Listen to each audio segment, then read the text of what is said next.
Hello friend, তো আমি আমার ইউটিউব চ্যানেলে আরও একটা ভিডিও নিয়ে চলে এলাম। আমি শান্তিনিকেতনে গেছিলাম, যাওয়ার পথে কিছু মুহূর্ত তোমাদের এখানে আমি তুলে ধরি। তো আমি চলে এসেছি শান্তিনিকেতনে। আমি যেইখানে ছিলাম সেটা হলো ভারত সেবাশ্রম। তো সেখানকার কিছু ছোট ছোট সকালের মুহূর্ত আমি তোমাদের সামনে তুলে ধরলাম। খুব সুন্দর মুহূর্ত ছিল আশেপাশে। তারপরে ওখানে সব কাশফুল, খুব সুন্দর পরিবেশ।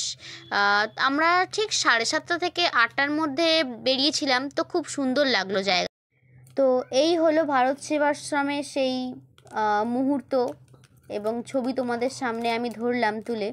এখানে অনেক বাচ্চা কাচ্চা যারা অনাথ আর কি, তারা এখানে থাকে, পড়াশোনা করে, খায় দায়, মজা করে, সব এখানে করে। এবং ওই দিকটায় একটু একটা মন্দির আছে, তো ওই মন্দিরটারও ভিডিও আমি ক্লিপসে রাখলাম। আমরা একটু বেরোচ্ছিলাম ঘুরতে, তো সেই জন্যই সব আমার বন্ধুরা আমাকে টাটা করছিল, একসঙ্গে মজা করে ঘোরা হলো। এই দেখো কিছু কিছু মুহূর্ত তোমাদের এই ভিডিওর মাধ্যমে আমি তোমাদের কাছে দেবো। তো তোমরা কে এরকম গেছো একটু বলবে। এটা হলো শান্তিনিকেতনের সোনাঝুরির হাট। এখানে সমস্ত কিছু পাওয়া যায়, যেমন মেয়েদের জামা কাপড়, ছেলেদের পাঞ্জাবি, চাদর, বিছানার চাদর, তারপরে মেয়েদের কি বলে, কানের দুল, হার, খুব সুন্দর হাতের কাজ, নিখুঁত হাতের কাজ। তারপরে ঘর সাজানোর বিভিন্ন ধরনের জিনিসপত্র এখানে পাওয়া যাচ্ছে।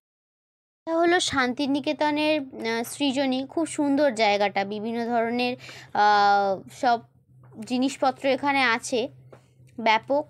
এবং তোমরা কে কে গেছো এরকম জায়গায় ঘুরতে একটুখানি আমাকে কমেন্ট করে বলো। আমার ভিডিও ভালো লাগলে সাবস্ক্রাইব, শেয়ার, লাইক করো। আরও বিভিন্ন জিনিসপত্র খুব সুন্দর এখানে, ছোটো ছোটো এই যে পুতুলগুলো, খুব সুন্দর হাতের কাজ ছিল।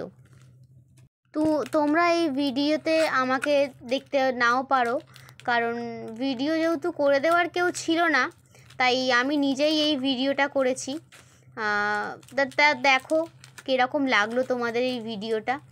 স্ট্রাকচারগুলো আঁকার খুব সুন্দর ছিল, আমার তো বেশ লেগেছে। তো তোমাদের কেমন লাগলো? আর এখানে এত সুন্দর সুন্দর দৃশ্য আমি ভাবতেই পারিনি সত্যি যে এসে আমি দেখতে পাবো বলে, কারণ আমাদের সত্যিই খুব দেরি হয়ে গেছিলো। তো এরকমভাবেই কাটালাম এই দিনটা আজকেরে। তো আবার দেখো তো এটা হলো পলাশবনি, চারি জায়গায় পলাশবন ভর্তি। সত্যিই কি সুন্দর দৃশ্য, আমার চোখে তো এখনও অবধি ভাসছে। তো এটা হলো আমরা যেই ভারত সেবাশ্রমে ছিলাম, তো সেখানকার রাত্রির একটা অংশ তোমাদের সামনে আমি ভিডিওর মাধ্যমে তুলে ধরলাম। এত সুন্দর লাগছিল, মানে কি বলবো তোমাদের। যাই হোক, এবারে তো ফিরতেই হবে, তাই বাড়ি ফেরার মুখে মন খারাপই লাগছিল একটুখানি, কারণ সত্যি জায়গাটা এত সুন্দর, এত সুন্দর কি বলবো। মানে তোমরা গেলে হয়তো বুঝতে পারবে, খুব সুন্দর জায়গা। তো আমার লাইক করে দিও, সাবস্ক্রাইব করে দিও, শেয়ার